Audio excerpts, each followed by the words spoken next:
Hello, beautiful souls. Welcome to my podcast, Spiritual Talk with Christy Godwin and Friends. I am your resident psychic medium, Christy Godwin, and I'm so blessed and happy to have Maribeth Decker here with me today. Welcome, welcome. Thank you, Christy. It's just a joy to be able to be here with you. Thank you. Thank you. So there's been a couple of glitches in our schedules. We'll recap. So I'm so glad that we were able to make this happen. Now, Maribeth is an animal communicator. And now tell me a little bit of how you got started in the animal communication business. Um, it was it was not on the radar for me, Christy, at all. I had a couple careers before that. I'm retired Navy officer, then went into association and worked for many years. And then when I started learning energy healing, I became a Reiki master. My dog started communicating with me. And it was, for me, it was literally out of the blue. My dog, Timmy, who had passed, I love telling this story because it's so good. I'm at the stove cooking some mediocre dinner for my kids. And out of the corner of my eye, I see a full body apparition of my dog, Timmy, who had passed quite a few years ago. And he was just so happy. He had his one ear up and one ear down, big grin on his face. And just for a second, I went, Timmy, and he was gone. But it didn't take long for me to realize, one, our animals survive death just like humans do. I knew that humans for sure. And this guy looked happy, and he came back to tell me without saying anything, just with that grin, that he was happy and pleased, and he wanted to let me know. So it was like, oh, that's great. And the next one was my girl dog, Eddie. The kids named her. And I was still working for the association, and had to go staff an annual meeting and get on a plane and go. And it was right after I'd lost Eddie. And where people work, generally you can't say, I'm sorry, my dog just died. I can't go to the annual meeting. It's like, hey, get on the plane. I'm so sorry for you. Here's your ticket, go. So she showed up with me on the plane, and I didn't see her, but I felt her. And I was in the aisle seat. And I have such a fond memory, because I don't know if you can see this, but you can imagine you're taking your hand and you're petting your dog. And I'm thinking back and thinking that people are saying, what the heck is with this woman? But I felt like she was right next to me. She was here comforting me. And she came with me and stayed with me in the hotel room that night, and let me just, hold her. I had the feeling of her being there. And I was able to get enough comfort for her. The next day I could get up and do my job. And I thought, how compassionate that this animal who just left the planet is coming back to make sure that I'm okay. And then after that, my dogs that were actually still on the planet started communicating with me. And that's when I told my friend Mary about it. And she says, Maribeth, that's animal communication. I'm like, what? There's such a thing? Yeah. And I decided I would start looking into that and get training and do it on purpose. So I'll stop there, but that was I love that story. And for everyone watching, animals do cross over, and it has just really, in my own life and household, just has been so clear lately. I've been having more and more animals come up, and I just was on a reading earlier today, and this lady said, "Can you read my live dog?" I was like, "Sure." And so she put her on screen, and I didn't know anything about this dog. It's just like, this dog is telling me that she just felt like she wasn't abused, but she was ignored. was like she was a piece of furniture that she just didn't matter. She just had a function. And then the new owner said, yes, she had come from a puppy mill. She had come from a what? A puppy mill. She was a breeder. So Oh, you got it. Yeah. and Yep. so Yep. I said, and she's showing me, them just kicking her to the curb like she had lost her usefulness and they were just done with her. And because she had bred with accidentally with a dog outside of her breed. And, when you're breeding purebred dogs, once your dog breeds outside, then, and so, and then another time, like before we got on this call with Maribeth, I said, I have to put my Great Danes away. Well, we have the big one. He's the male. They're still puppies. I have to tell you, Maribeth, it was so funny. We give them so many treats. I break them in half before I give them to them because there's so many treats. Well, the other day they were coming in. I was giving them a treat and I heard, "Don't do that." Like, what? Don't break that treat in half. Okay.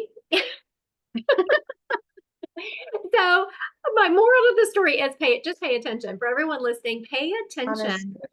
Because had I not really been, I would have thought I was just crazy had I not been in this industry and used to animal communication. But and it didn't surprise me that it was Odin, the male dog, who was 115 pounds and not even grown yet, was telling me, "Don't break the treat in half."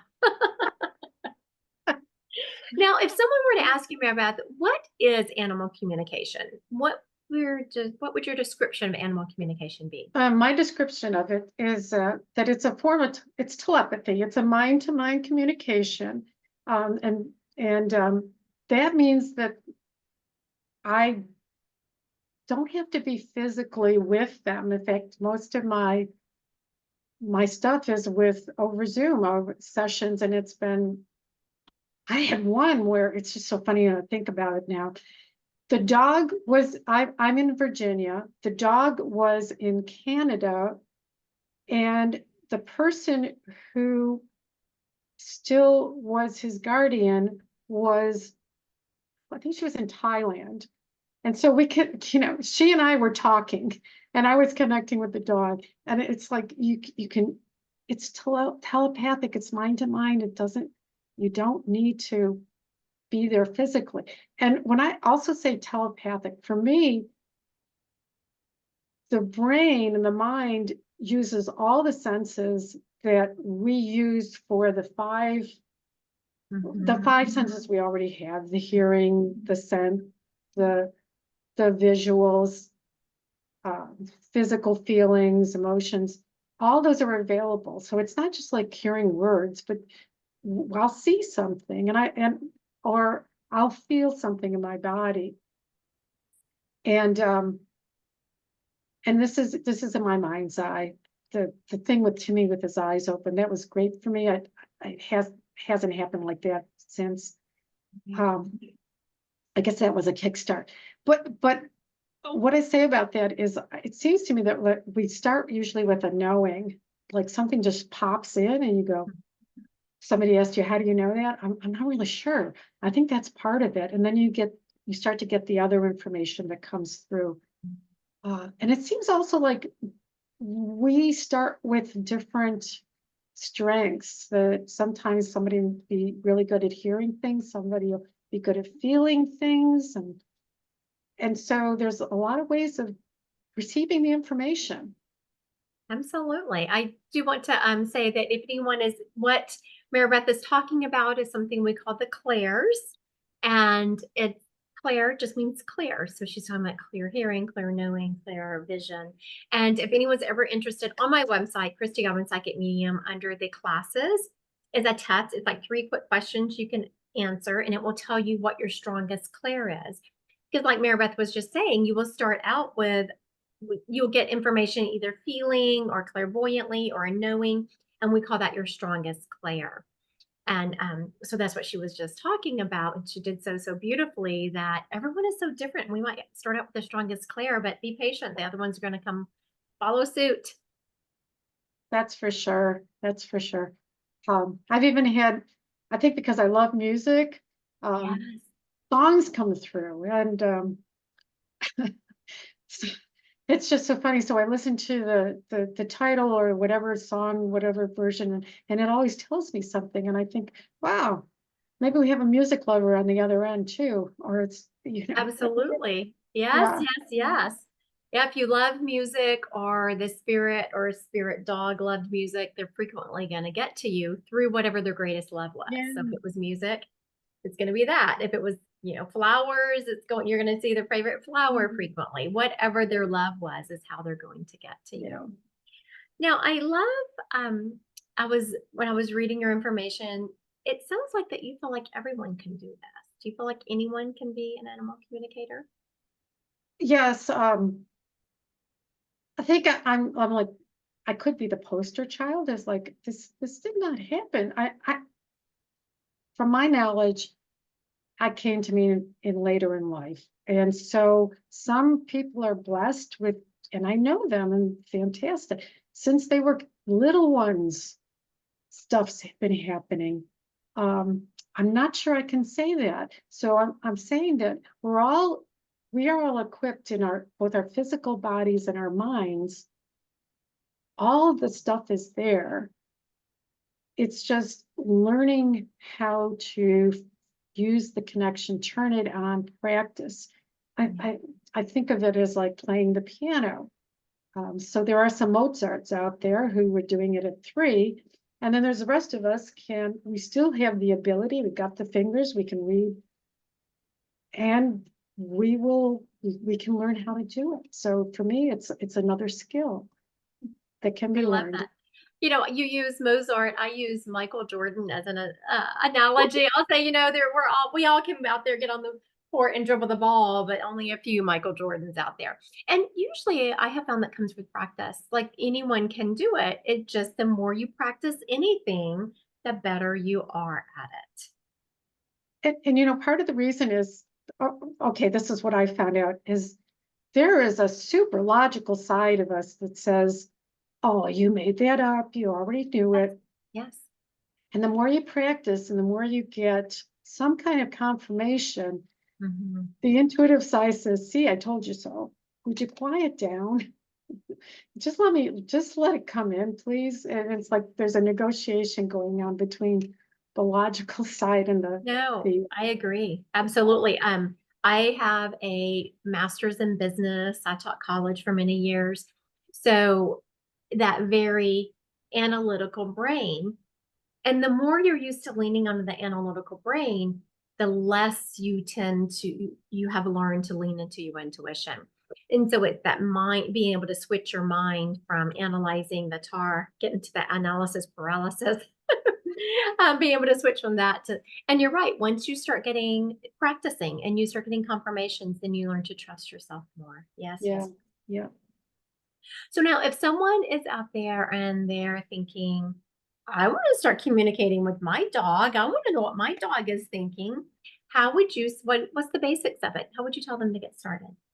Um, I would say, well, we talked about one mindset is lose the mindset that you have to be born with it. Okay. Just say, Yeah. well, no, everybody's got it. I just need to turn on the switch.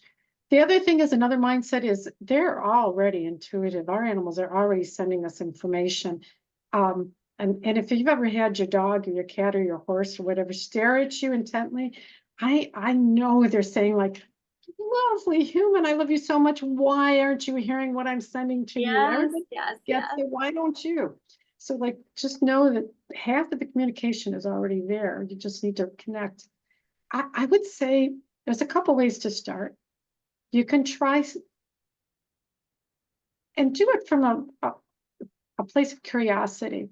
Try in your mind sending some requests to them. I've had some luck with this with my cats, particularly about laying in bed and saying, hey, you guys, it's bedtime. Why don't you come up to bed now? And somebody will pop in. And you just go, so much for doing that. Do some simple requests and seeing or notice if anything changes in the real world.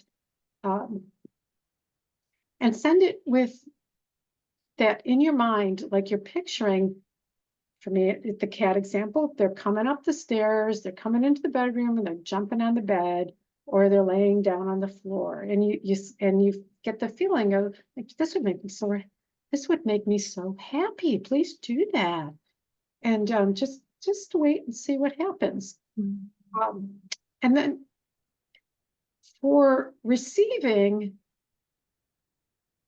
for me, that is a little trickier, but try it out. Imagine that you're going to ask them a question, and then you just open up to what pops through first. Yeah. And it for me, the analogy is like you're sitting in the audience and waiting for a play to start, and then something shows up, and so you're in that quiet space, and whatever comes in first, grab it and trust it, because your logic mind's going to say, oh, that's ridiculous, oh, you already knew that, but then Hey, it grab it. will want to.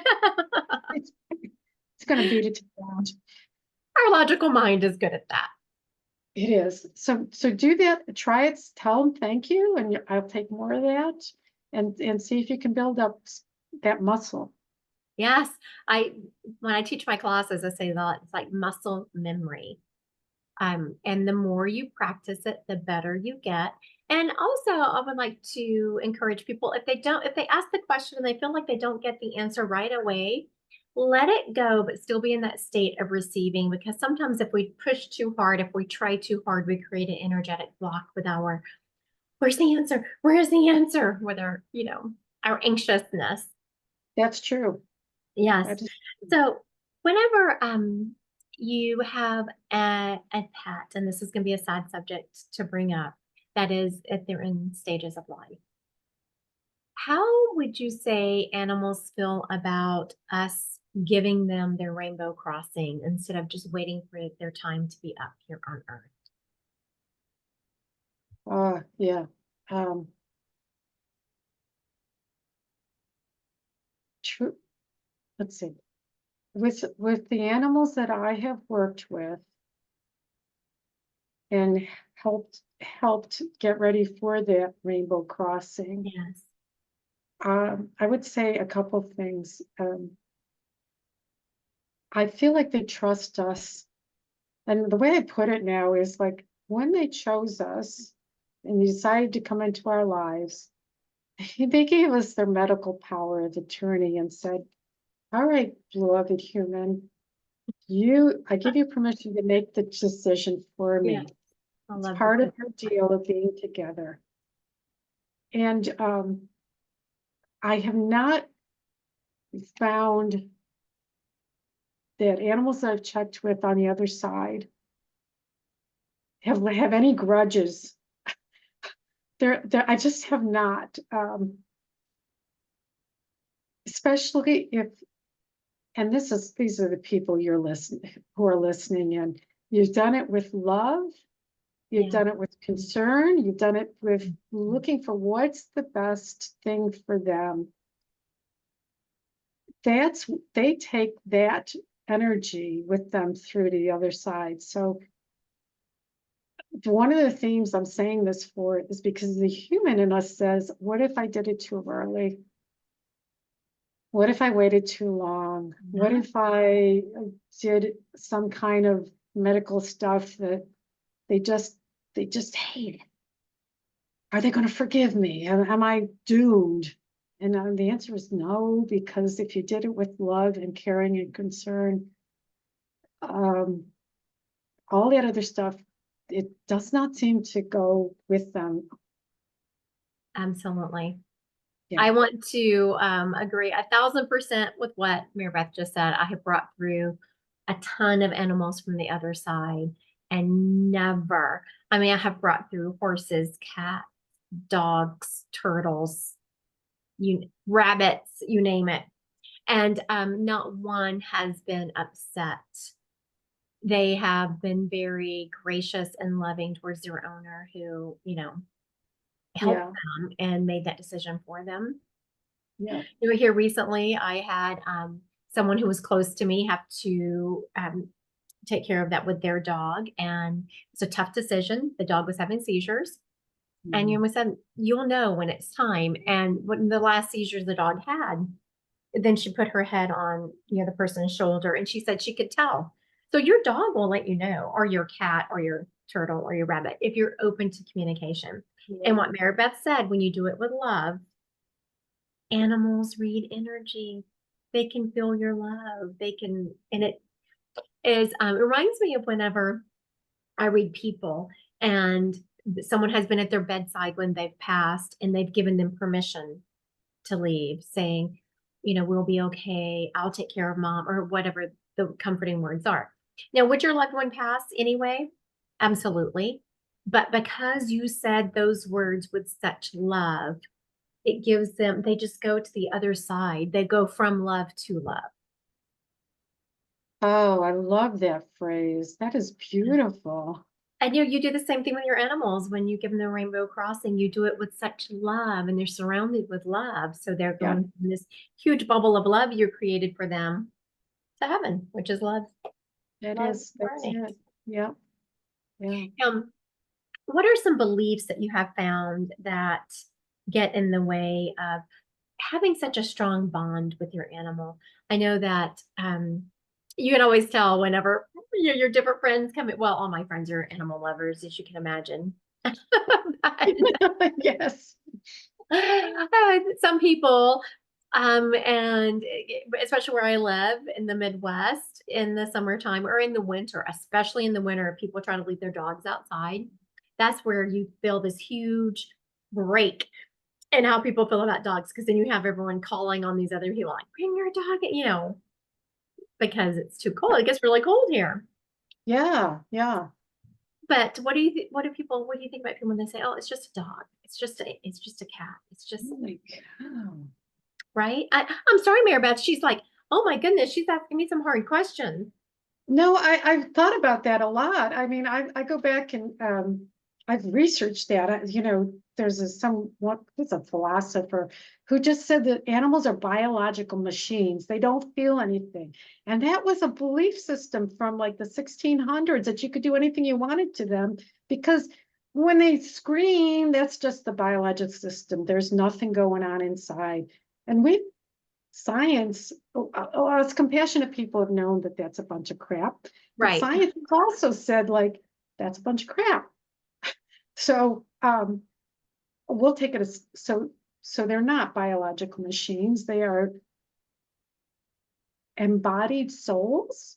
I'm going to go that far. They have, Yes. I like to say, their own personality, preferences, and peculiarities.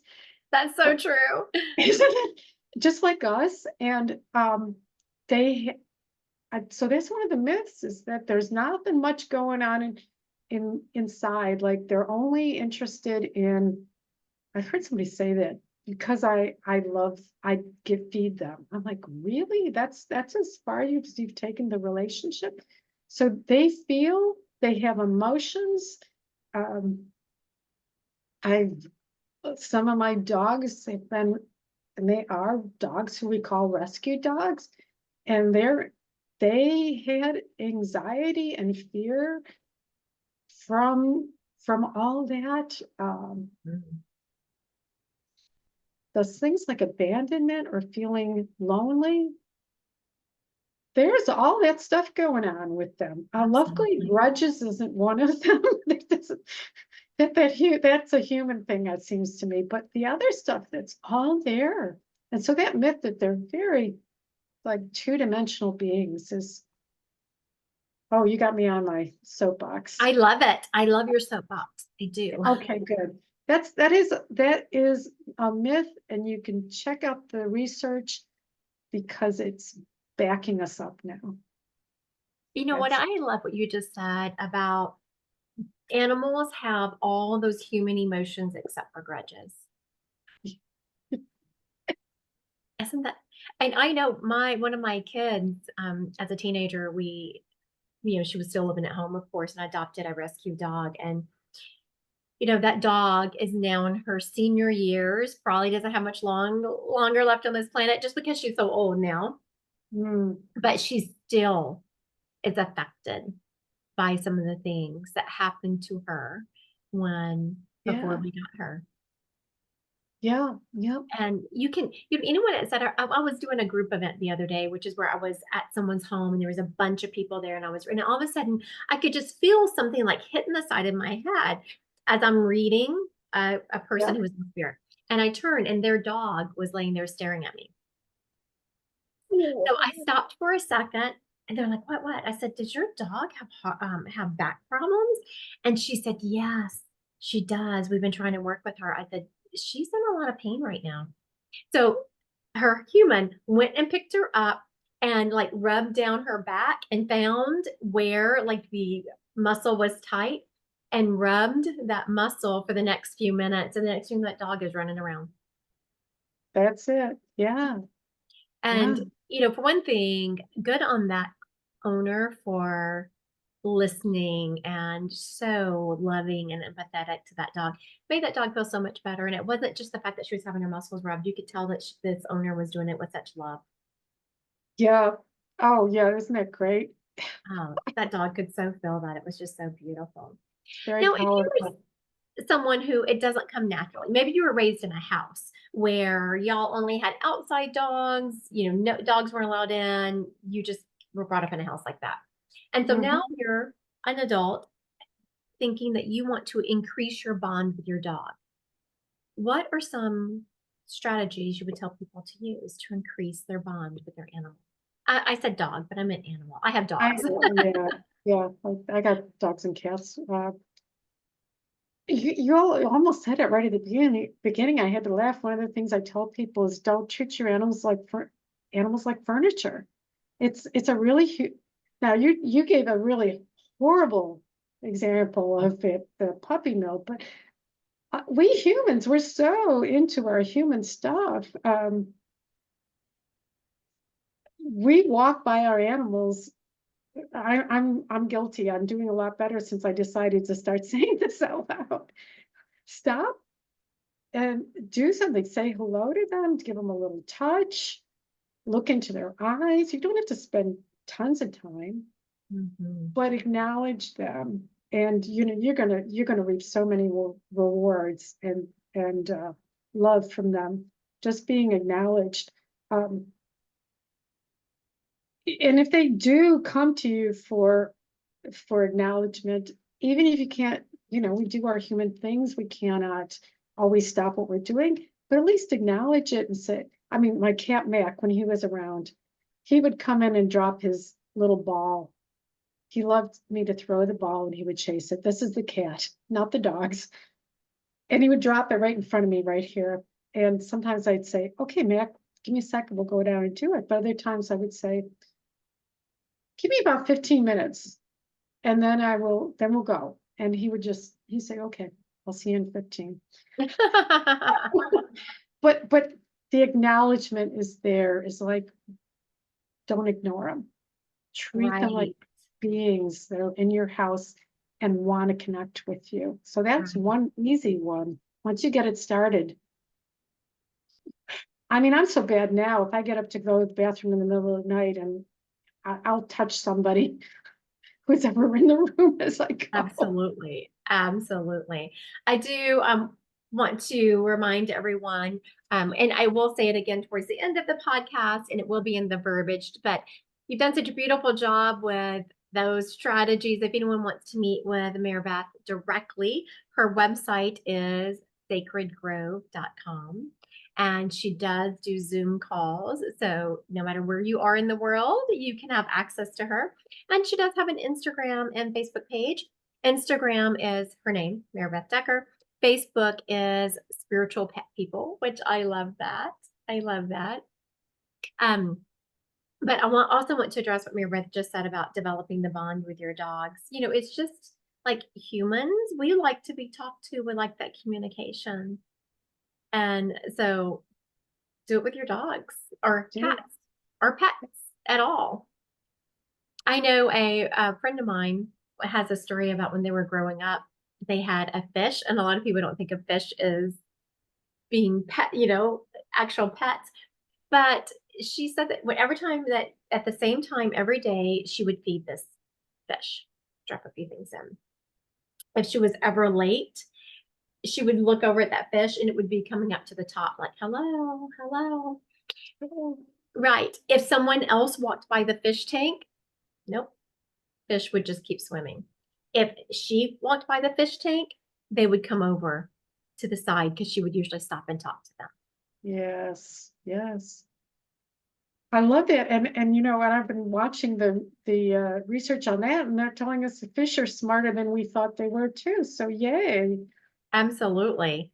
Yes, they are. And if you ever are curious, just start a stream of conversation with your animal and notice the difference in them.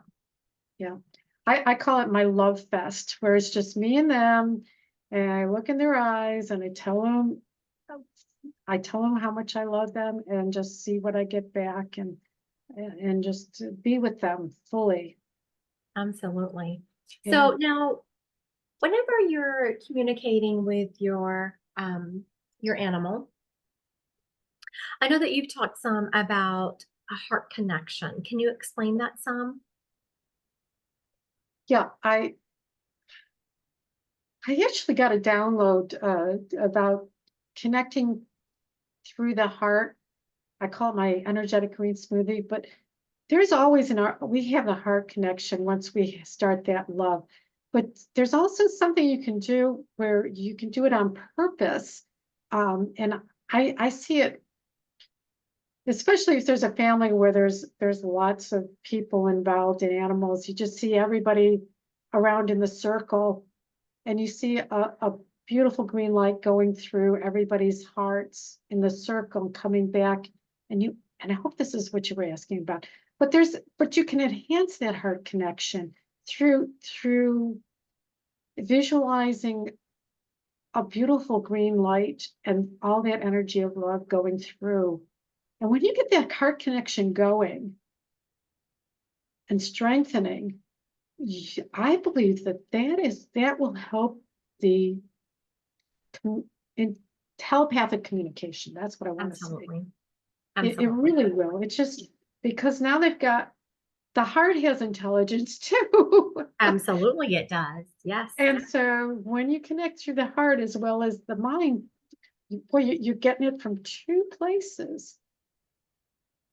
Now, for everyone watching, a little bit what Maribeth said, she was talking about a green light and from it because it's your heart chakra. Heart chakras are associated with green.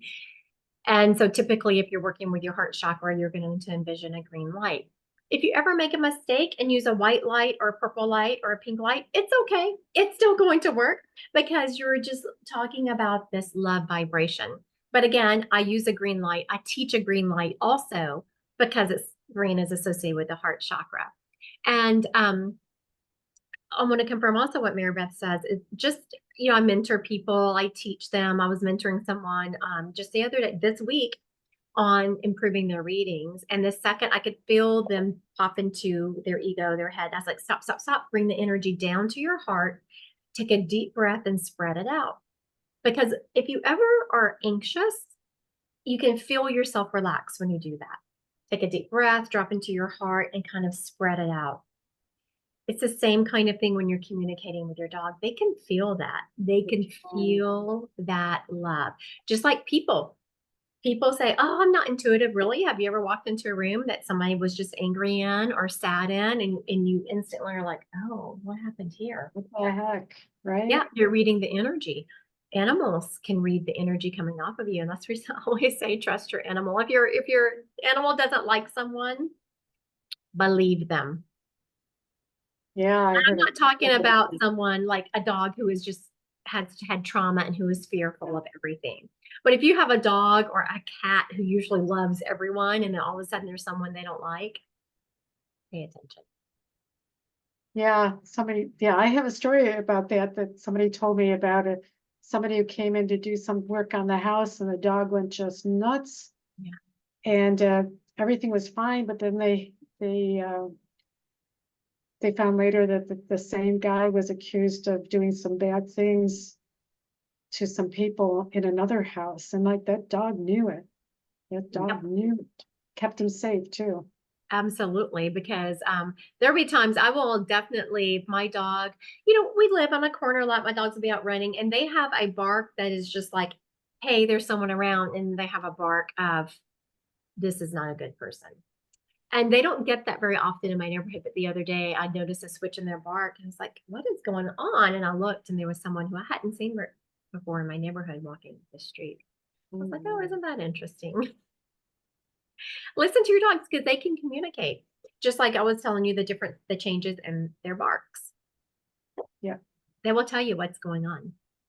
they will. So now, Maribeth, do you have a favorite kind of animal to read? No, I do not. I am delighted by all the souls I get to meet. Can I be honest about it? I don't think that I could say there's a favorite. Um, What's the I most unusual that you've read? Most unusual. Okay. Hmm. Well, I got a chance to connect. Well, for me, it was unusual with some animals in a refuge. So I got to connect with an orangutan, Oh, which was for me okay. it was pretty Yeah, unusual, no, that's unusual. That's fun. and a gibbon. I also got to connect with a gibbon, and why that was so unusual is because gibbons live in family units, and I really didn't know much about them. They're the smallest of the apes. I'm saying this because maybe not everybody knows. I didn't till I met them. And I started hearing that I was connecting with the dad. It was a mom, dad, a teenage, and a baby. And the dad was really mad at the mom because the teenager was acting up, and the dad wanted to discipline her one way, and the mom wanted to take it easier. And they were upset at each other. And I thought, like, This is human. this is human. What the heck? Like, this is so human. And in fact, what I learned later is that they had to move the dad out to a new family because they had quote unquote kind of divorced each other. I'm like, what the That heck? is so funny. It just said to me another thing of like, don't have these restrictions on how animals connect and communicate and how they live their lives. I would never. Right, exactly. And I will want to talk a little bit for everyone who is watching. And if you go to Maribeth and you're thinking, well, how do I know if she's correct? Because something will resonate. She will say something that you can connect back to your animal. Just like I was telling you, I was reading that dog. I was like, oh, her back is hurting. Oh yeah, been having back problems. So something will resonate that, and just like they were able to prove that you had the gibbon correct because they had divorced. I want to thank you for joining me today. For everyone watching, the how to contact Maribeth will be in the verbiage of this podcast, whether you're watching it on my YouTube channel or on a podcast outlet. But real quick, her website is sacredgrove.com. She can do meetings via Zoom, and it is no problem doing reading energy via Zoom. Her Instagram is Maribeth Decker, and she has a Facebook group called Spiritual Pet People, which sounds like fun. And then, of course, on LinkedIn. I didn't say that earlier, but LinkedIn, Maribeth. Thank you so much for being with me today. I so appreciate it.